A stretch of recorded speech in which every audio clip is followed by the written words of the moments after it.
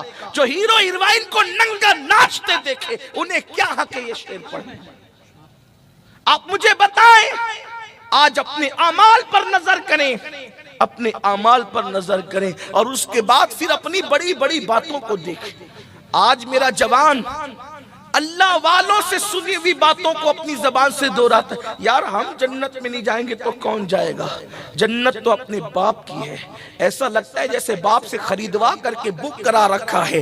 جس کو یہ حق تھا کہ جنت میرے باپ کی کہنے کا، وہ سیدہ طیبہ طاہرہ مخدومہ کائنات سیدہ فاطمہ الزہرا اپنے مصلی پر رویا کرتی تھی اللہ کی خشیت سے۔ اور یہاں کچھ بھی زندگی میں نہیں، نہ اللہ کے لیے رونا، نہ اللہ کے لیے عمل کرنا۔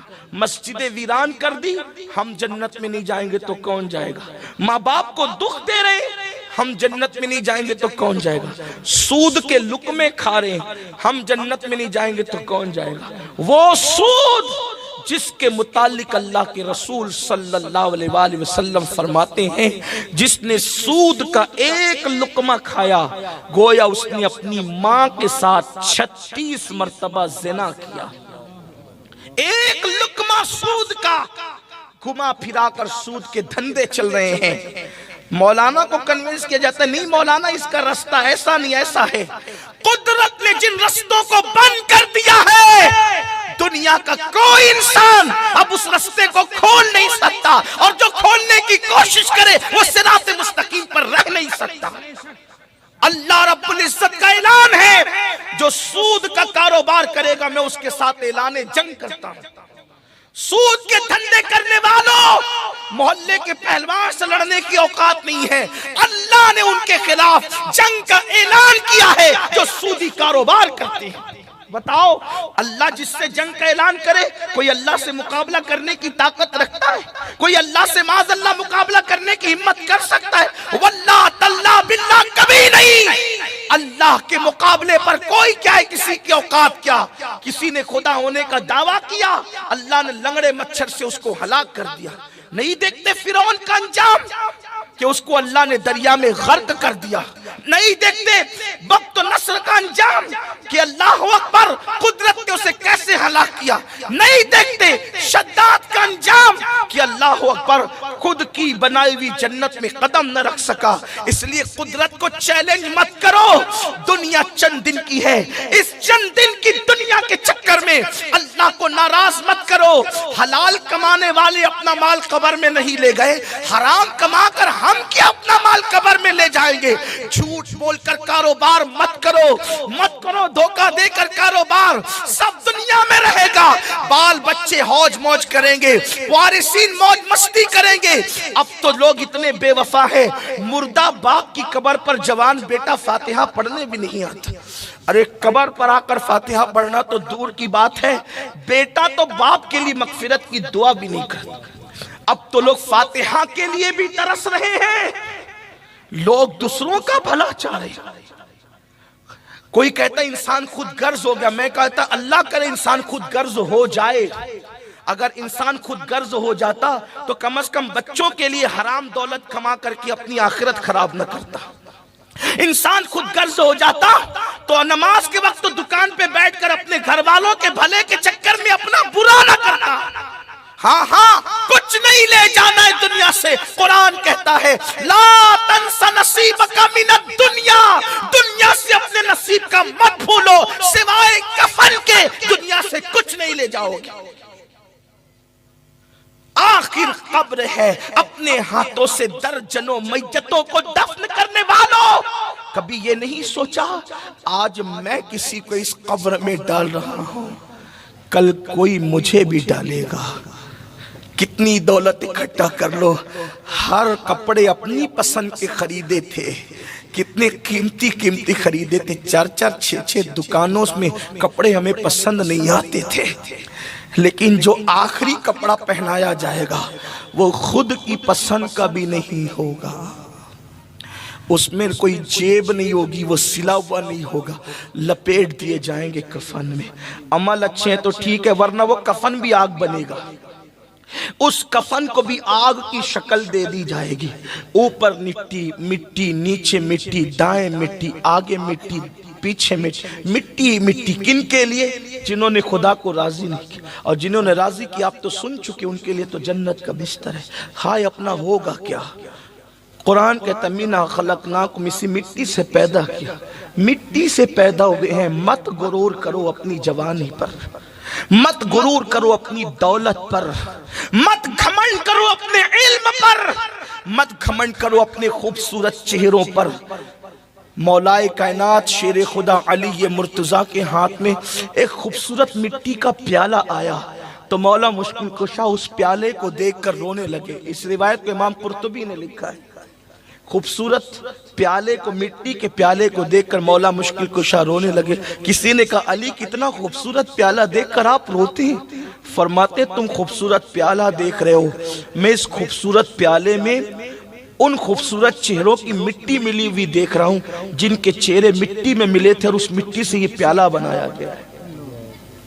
کسی صوفی بزرگ نے فرمایا تھا کہ زمین سے خوبصورت پھول یوں ہی تھوڑی کھلتے ہیں، زمین سے خوبصورت پھول یوں ہی تھوڑی کھلتے ہیں، کتنے گلاب سے چہرے زمین میں ملتے ہیں تب کہیں جا کر خوبصورت پھول کھلتے ہیں۔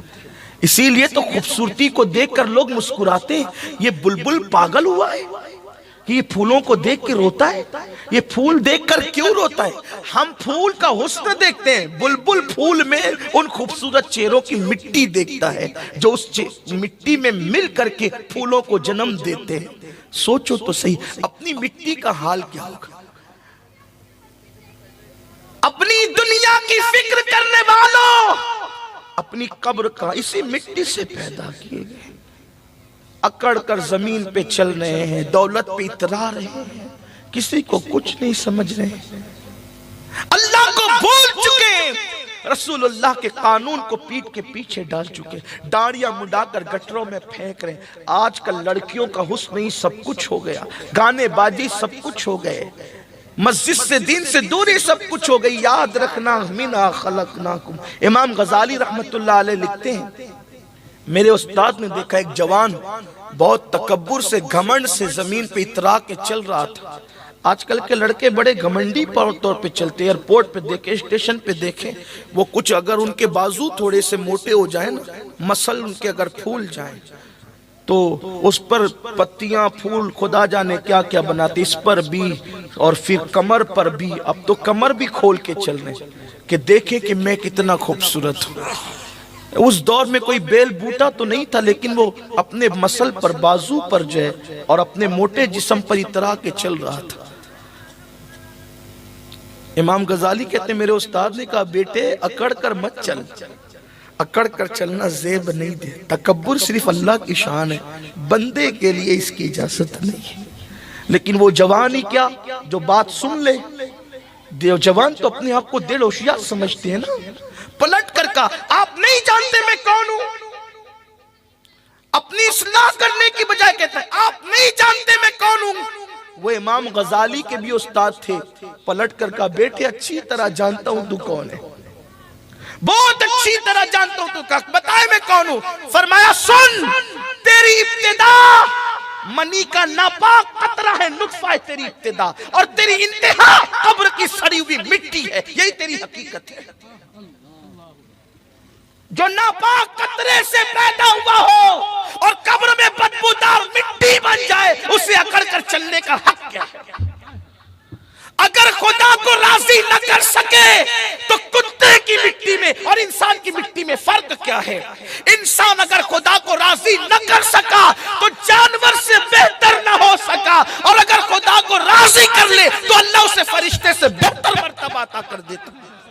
اس کی رضا کی بات ہے، اگر گھٹے تو فقط مشت خاک ہے انسان۔ انسان کی حقیقت کیا ہے؟ اگر گھٹے تو فقط مشت خاک ہے انسان، اور اگر بڑھے تو اس عطے کونین میں سما نہ سکے۔ بڑے تو پھر کونین کی وسعت سمٹ آتی ہے اس کے وجود میں، اتنا بڑا ہے اور گھٹ جائے، کردار اچھا نہ، اخلاق اچھا نہ، بولی اچھی نہ، جو ماں بہن کی گالیاں دیتے ہو انہوں نے خدا کو کب منانا ہے؟ غریب نواز کا مہینہ شروع ہو گیا، عرس کے ایام شروع ہو گئے، سرکار غریب نواز اپنے ملفوظات میں کہتے ہیں جس نے کسی مومن کو گالی دی توبہ سے پہلے مر گیا تو مجھے ڈر لگتا ہے کہ کہیں وہ کافر ہو کر نہ مرے، اس کا ایمان نہ، کتنی مومنوں کو تو اپنی جگہ ہے، خود کی بیوی کو لوگ گالی دیتے ہیں، ماں بہن کی گالیاں بیوی، اور اسی کو مردانگی سمجھتے ہیں؟ مردانگی گالی دینے کا نہ، وہ بزدل ہے جو بیوی کو گالی دیتا ہے، وہ بزدل ہے جو بیوی کو مارتا ہے۔ مردانگی کس سے کہتے ہیں پتہ ہے؟ جانے مردانگی کی طرف دیکھو، ام المومنین حضرت عائشہ صدیقہ فرماتی ہیں کہ میرے نبی نے اپنی بیویوں میں کبھی کسی بیوی کو ڈانٹا تک نہیں، کسی کو نہیں ڈانٹا، بلکہ الٹ ہم یہ کرتے تھے، خود ہی لڑتے تھے، ناراض ہو کے بیٹھ جاتے تھے، حضور ہمیں منانے کے لیے تشریف لایا کرتے تھے۔ یہ حضور کا کردار ہم سب بھول گئے۔ تو بات دور نہ نکل جائے، عرض کر رہا تھا کہ قبر میں کون کون کس کس عالم میں رہا، اور واللہ یہ صرف عبرت کے لیے ہے اور کوئی بات نہیں۔ ایک حدیث پاک آپ نے وہی بار بار سنی ہے، ایصال ثواب کے باب میں، تھوڑا سا اس کو دوسرے پیرائیں۔ حدیث کا یہ معجزہ ہے، اعجاز ہے حدیث کا، کہ حدیث کو آپ جس اینگل سے دیکھیں گے اس میں سے آپ کو عبرت کا وہ پہلو نکلتا ہوا نظر آئے۔ میں سوچتا ہوں جب غالب اور اقبال کی شاعری میں اتنی معنویت ہے تو حضور علیہ السلام کا کمال کی معنویت کا عالم کیا ہوگا؟ میرے امام کہتے ہیں فصحا عرب کے بڑے بڑے تیرے آگے یوں ہے دبے لچے، کوئی جانے منہ میں زبان نہیں بلکہ جسم میں جان نہیں۔ غافل ہو کر بیٹھے، غیبت کر رہے ہیں، چگلیاں کر رہے ہیں، حرام کھا رہے ہیں، ریاکاری کے طور پہ نمازیں پڑھ، لوگ پہلے تو پڑھتے نہیں، پڑھتے تو دکھاوے کے لیے پڑھتے، اللہ ماشاءاللہ، غسل بھی صحیح نہیں ہے، وضو بھی صحیح نہیں ہے،